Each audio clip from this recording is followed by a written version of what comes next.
بیت المقدس کی جو سرزمین ہے اس میں کچھ خصوصیات ہیں۔ ایک خصوصیت یہ ہے کہ پورے عالم کے اندر جو نظم عالم اللہ تعالیٰ زمین پر اتارتے ہیں، جو ورلڈ آرڈر اس زمین پر نافذ ہونے کا فیصلہ اللہ کی طرف سے ہوتا ہے، وہ نظم عالم اور وہ ورلڈ آرڈر سب سے پہلے سرزمین بیت المقدس میں نافذ ہوتا ہے، وہاں سے پھیلتا ہے۔ بیت اللہ کو تو اللہ نے بلد امین بنا دیا، اور بیت اللہ میں جنگ نہیں ہوگی یہ مقدر کر دیا، اور جنگ کے بغیر نظم عالم نہ درست ہوا ہے نہ ہوگا، یہ بھی طے ہے۔ لہذا میدان جنگ بننے کے لیے اللہ نے بیت اللہ کے بجائے بیت المقدس کو چن لیا۔ وہاں جنگیں ہوں گی اور وہیں دجال مارا جائے گا، وہیں آخری فیصلہ کن معرکہ حضرت مہدی کی قیادت میں ہوگا، جس کی روحانی مدد کے لیے حضرت عیسیٰ علیہ السلام اللہ کی طرف سے بھیجے جائیں۔ اس سے صاف معلوم ہوتا ہے کہ مادی عسکری فوجی تنظیم یہ امام مہدی کے ذریعے ہوگی، حضرت مہدی کے ذریعے ہوگی، اور وہ بہت پہلے سے شروع ہو جائے گی، اور آخری فیصلہ کن مقابلہ انہی کی قیادت میں ہوگا۔ لیکن تمام تر مادی تیاریوں کے ساتھ، جیسے کہ میں نے ابھی کتنی مثالیں دی، چاہے وہ شہاب الدین غوری کی ہوں، چاہے وہ سلطان محمود کی ہوں، چاہے وہ شمس الدین التمش کی ہوں، یا کسی کی ہوں، بغیر روحانی کمک کے اور روحانی مدد کے خالی مادی تیاری سے فتح نہیں آیا کرتی۔ چنانچہ آخری فیصلہ کن معرکے کے لیے اللہ نے اپنے اس بندے کو روک رکھا جو سراپا روح ہے، جس کا نام ہی وہی ہے، جس کی روحانی طاقت ایسی عجیب و غریب رہی کہ مردہ پر ہاتھ پھیر دیتا تھا وہ بندہ تو زندہ ہو جاتا۔ اس روحانی طاقت کو آخری فتح مبین کے لیے اللہ نے روک رکھا ہے۔ اللہ مہربانی فرما کر اس لشکر کے خدام اور غلاموں میں ہمیں بھی شامل فرما دے، ہماری تمناؤں کا رخ ٹھیک ہو جائے۔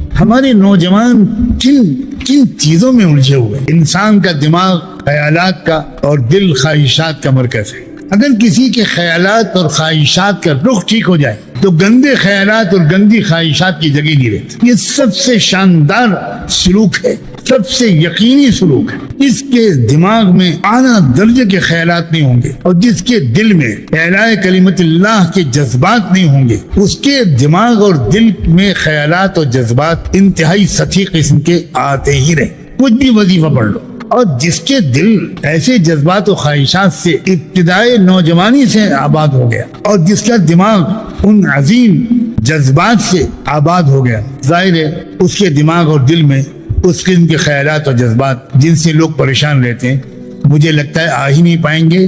شاید یہی مصداق ہے شاب النشا فی عبادت اللہ۔ یاد رکھنا، میڈیکل سائنس بھی یہ ثابت کرتی ہے کہ خوابوں کا اور جذبات کا خیالات سے گہرا تعلق۔ جس طرح کے خیالات دماغ میں ہر وقت رہتے ہیں، اسی طرح کے خواب انسان کو نظر آتے ہیں۔ ہر انسان جانتا ہے کہ کس طرح کے خیالات اس کے دماغ پر چھائے رہتے ہیں۔ اب خیالات تو کچھ رہیں اور تمنا ہو خواب بہت مبارک قسم کی دیکھنے کی، یہ فطرت کے قانون کے خلاف۔ اسی لیے ایک بزرگ نے، جب ان سے ان کے ایک سالک نے پوچھا، درخواست کی کہ شیخ زماں ایک ایسا وظیفہ بتا دیجئے جس کو پڑھوں میں، کوئی عمل بتا دیجئے اور مجھے اس کی برکت سے خواب میں اللہ کے رسول کی زیارت و دیدار نصیب ہو جائے۔ تو انہوں نے کہا ٹھیک ہے، تم 5 کلو مچھلی لے آؤ۔